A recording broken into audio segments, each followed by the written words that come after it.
Political science का chapter number 2 जिसका नाम है दो ध्रुवीयता का अंत। बेटा ये चैप्टर है जिसमें हम देख रहे हैं कि काफी कुछ नए कंटेंट डाले गए हैं जो पहले इस चैप्टर में नहीं थे। ठीक है, जैसे अफगान संकट हो गया, अरब क्रांति हो गया, और कुछ ऐसे भी कंटेंट थे जो पहले 3rd चैप्टर में थे, जैसे खाड़ी युद्ध, गल्फ वार, वो कंटेंट भी अब 2nd चैप्टर में हमारा आ गया है। तो बेटा इस चैप्टर में आज हम जो करेंगे वो करेंगे सोवियत संघ का विघटन, और दूसरा टॉपिक करेंगे हम बेटा एक ध्रुवीय विश्व। अब इस चैप्टर का ये कंटेंट शुरू करने से पहले ठीक है कुछ और चीजें भी हैं जो हम जान लेते हैं।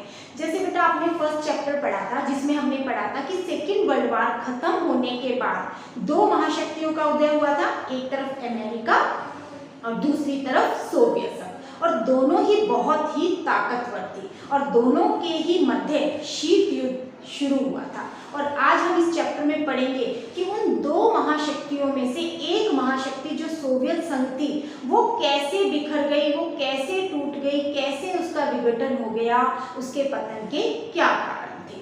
तो चलिए इस चैप्टर को स्टार्ट करते हैं बेटा। सबसे पहले आप अपनी बुक में देखोगे कि एक बर्लिन की दीवार का चित्र बना हुआ है बेटा। बर्लिन की यह दीवार 1961 में खड़ी की गई थी। यह दीवार बेटा जर्मनी को 2 भागों में बांटती थी, पूर्वी जर्मनी और पश्चिमी जर्मनी।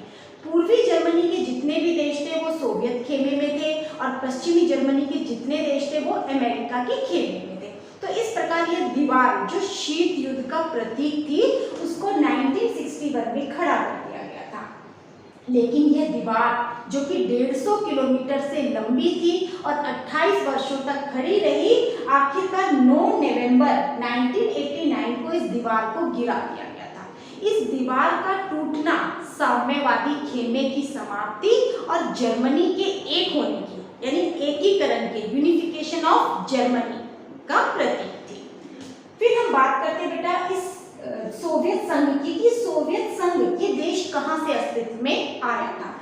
आपने 1917 की रूसी क्रांति पढ़ी होगी बेटा। 1917 में जो रूसी क्रांति हुई थी जिसको हम बोल्शेविक क्रांति भी कहते हैं क्योंकि यह बोल्शेविक दल के द्वारा शुरू की गई थी और इसके जो नायक थे उनका नाम था व्लादिमीर लेनिन। अब क्वेश्चन ये आता है कि ये क्रांति क्यों हुई थी। ये क्रांति बेटा पूंजीवादी व्यवस्था के विरोध में हुई थी और 1917 की क्रांति के बाद सोवियत संघ अस्तित्व में आया। सोवियत संघ अस्तित्व में आया जो कि 15 गणराज्यों से मिलकर बना था। अब हम जानेंगे कि इस सोवियत प्रणाली की विशेषता क्या थी। पहली, समाजवाद के आदर्शों से प्रेरित थी बेटा। ये पूंजीवादी व्यवस्था के विरोध में हुई थी, इसलिए इसने अपना जो आदर्श अपनाया था वो समाजवाद को अपनाया था।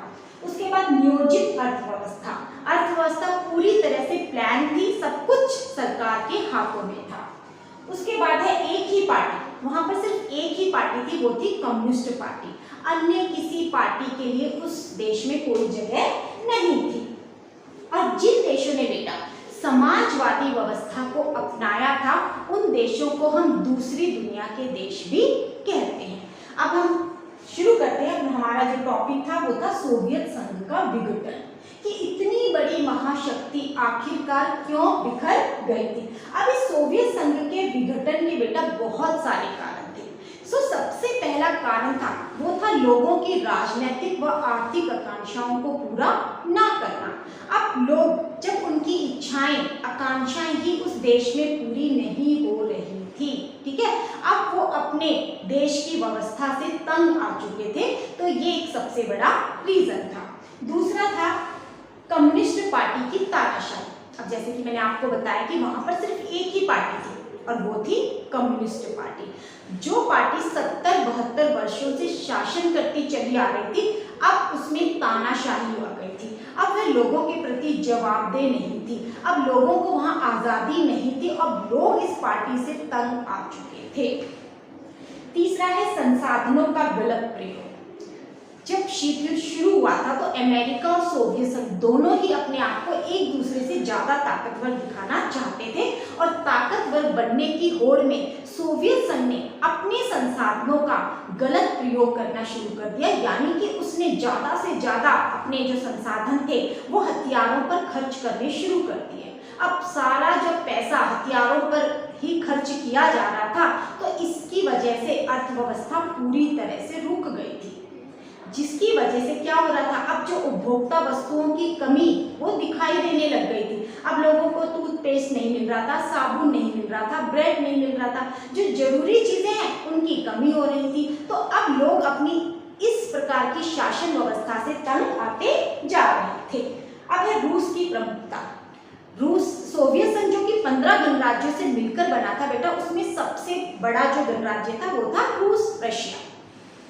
हर मामलों में वह अपनी तानाशाही दिखाता था, जिसकी वजह से अन्य गणराज्यों में ये भावना घर करने लग गई कि हम सोवियत संघ से अलग हो जाते हैं। ये भी एक बहुत बड़ा रीजन था। इसके अलावा जो मिखाइल गोर्बाचेव थे, जो अंतिम राष्ट्रपति थे बेटा सोवियत संघ के, जिन्होंने 25 दिसंबर 1991 को इस्तीफा दे दिया था और उसके बाद सोवियत संघ का पतन हो गया था।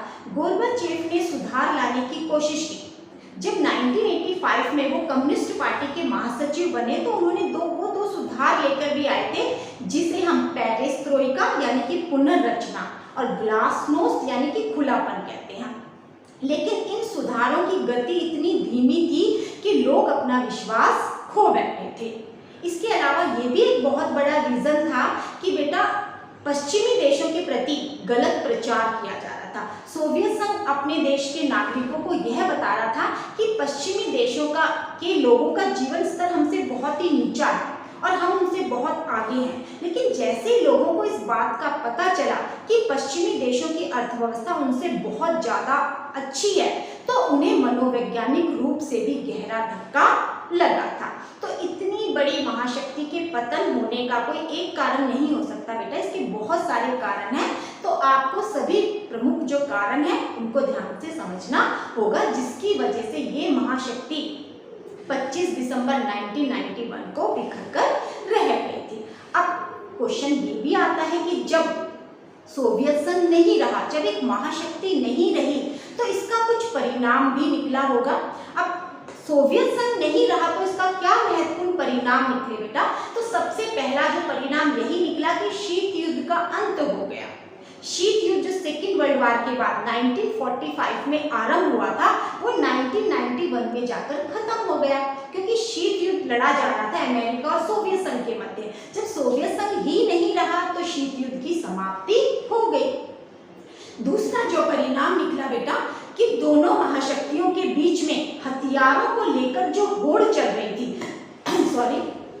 ज्यादा से ज्यादा जो हथियार बनाए जा रहे थे बेटा, जैसे ही सोवियत संघ का पतन हुआ तो हथियारों की होड़ अपने आप समाप्त हो गई।